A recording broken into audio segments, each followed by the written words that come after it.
last night. It's 35 now. That's what they thought. Not only did Rifkin confess, but they were able to tie some personal items. It's getting there, slowly but surely, but hell. Found in his possession. Again, we talk a lot about confession. I actually got my ass up, left early, in hopes that I get to go home today, but a lot of these confessions I'll take yesterday's 2 hours early given by the agency and appreciate that and just be thankful I'm getting overtime today, even though I could be doing things that I need to be doing in the apartment. And I'm so sick of sleeping on that air mattress. We're going to have to get that better today, delivered today. Couldn't find anybody to deliver one yesterday. So it's like an air mattress. February 27, 1993. Now, Leah Evans gives 95 pounds, 4'9".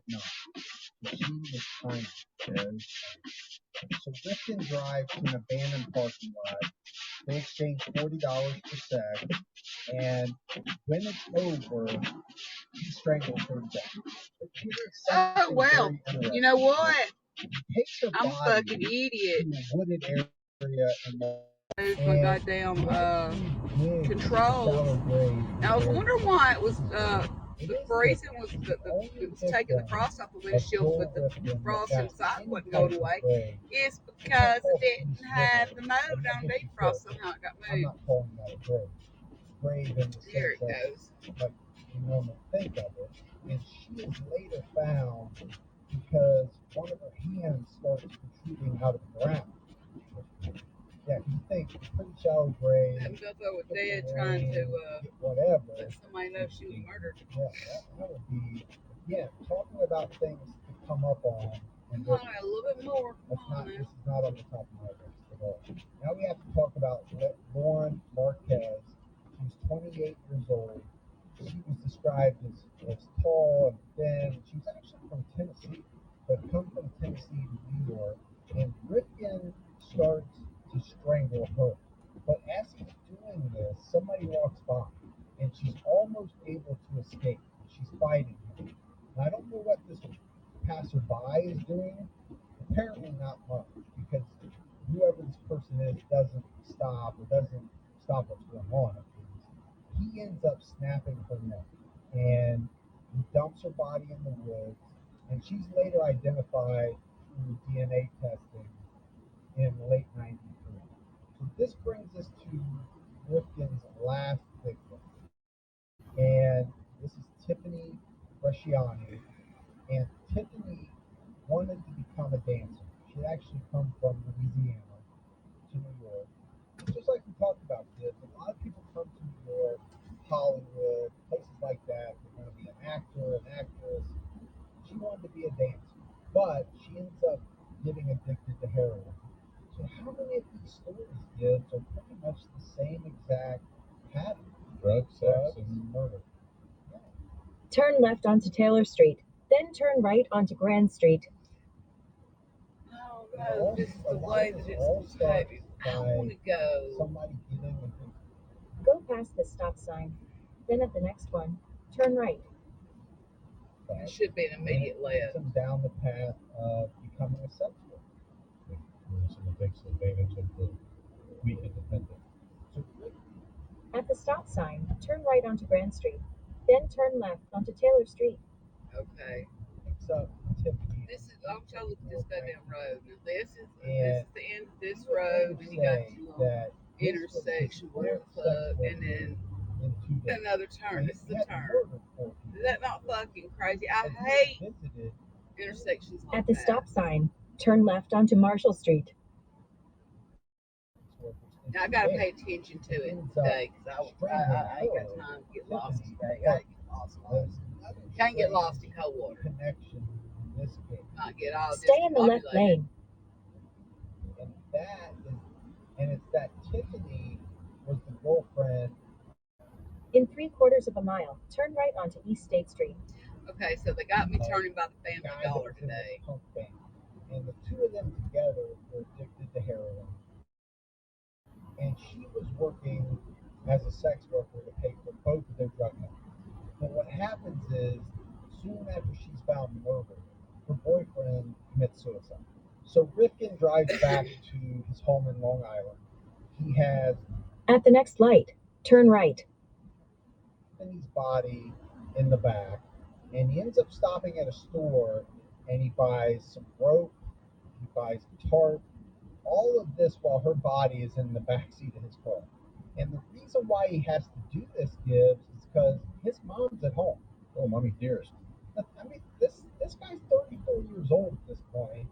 He lives with his mom because he's spending all his money on sex workers. Like At the light, turn right onto East State Street. about. He's murdered somebody, and I'm not even sure if this is his car. I think he might be using his mom's car as well. Yeah, probably is. Because He broke. he's got to stop and buy some stuff to hide this body, and he wraps up Tiffany into this car At the next stop sign, turn left. and transfers her to the trunk. When he gets home, his mom wants the damn car. Keep in mind, there's a dead body in the trunk. His mom takes the car to go shopping. So she's driving around with the dead body in the trunk. Luckily, whatever she bought, I guess she didn't put in the trunk because she makes it home. And at some point, Rifkin is able to get the body out of the trunk and into the garage. And he leaves it in the garage for 3 days. Now, yeah, that 3 days is kind of a long time. It's a long time. We're talking about June. Here's the prison on the left. Warm. Can get a little warm in June. So after those 3 days are up, he decides he's got to do something with this body. And he puts the body of Tiffany into his car, and he's driving to dispose of it. And some New York State troopers notice that his rear license plate is missing. At the stop sign, turn left onto North Michigan Road. Try to pull him over, he takes off. They're I don't know following where this him, they're motherfucker's chasing got me him, going. and he ends up crashing into a telephone pole. They pull him out of the vehicle, and what do they find on him? An exacto. Kind of a strange thing just to carry around, right? Not like a pocket knife, Right. an exacto knife. So the one thing they notice about Rifkin is he's very panicky, and they can't figure out why he would take off over what is really just a small traffic issue, right? You're missing your license plate. Right. You won't run from the cops, but it doesn't take them very long In 1 mile, turn right onto Newton Road. for this smell that's coming out from the back. And they find the decomposing body of Tiffany underneath this blue tarp. And I want to read this quote from Joel Rifkin during the encounter he had with police. He said, "She was a prostitute. I picked her up on Allen Street in Manhattan. I had sex with her. Then things went bad, and I strangled her. Do you think I need a lawyer?" This is the conversation that he's having with the state trooper. Yeah. I think you need a lawyer, bub. I think you really need a really good one. So he's taken into custody, and he's interrogated for about 8 hours. They were wearing me down. It was already getting into afternoon. I'm tired. If you didn't sleep the night before, they're very good at what they do. Turn right onto Newton Road. They bring you to the edge and then take you back and bring you back to the edge again. And then they decided to play a numbers game with me. And we asked him, like, how many have you done, 100 or so? And he said, no, I did not do it 100 times. And I came out with more than one less than 20. And going through different numbers, he said 17. He gave us a number 7. In 3/4 of a mile, the destination is on your left. 572 Newton Road. So a couple of things interesting to me is he knew off the top of his head, right? He knew exactly how many people he had murdered. Getting back to the trophy thing and him talking about how a lot of that helped him catalog his victims, and I don't think there was any doubt. Unlike there are a lot of serial killers that can't remember or are unclear about some of the murders they committed. Seems like to me he really kept track of them. So Rifkin ends up confessing to 17 murders, names the victims that he could remember. We talked about the fact that he had to draw some maps so that police could find some of the victims. Now, Rifkin would go on to talk about his preference, and he talked about preferring white, Latina, and Asian women. So that night after the interrogation, they actually go to his house, or his mother's house, with the search warrant, and it doesn't take them long, Gibbs, to start finding all of the trophies.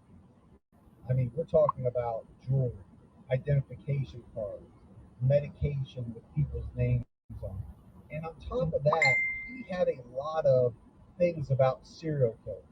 He had a book about Gary Ridgway, the Green River Killer, who at that point hadn't even been identified. So obviously the book was about the Green River Killer, but they didn't know it was Gary Ridgway at the time. Right.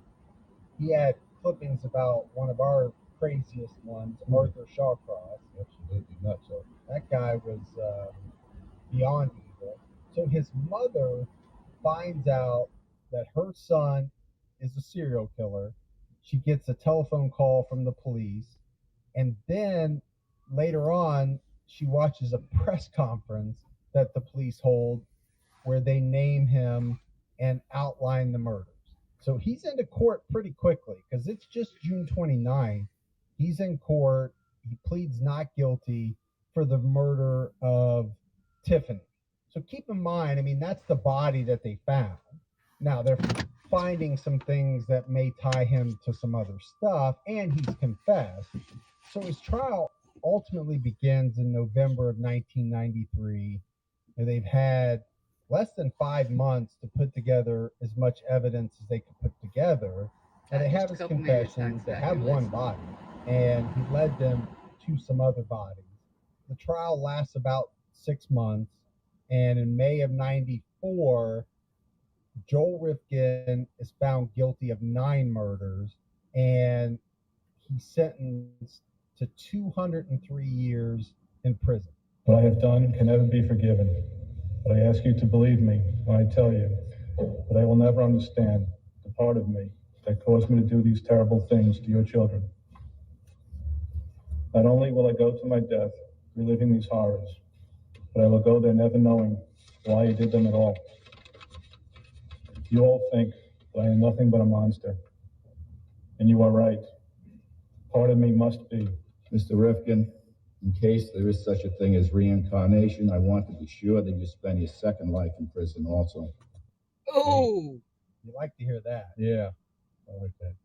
Now, the strange thing, Gibbs, is that he'll be eligible for parole in 2197. So, if he makes it to 2197, he's got a shot. He's got a shot.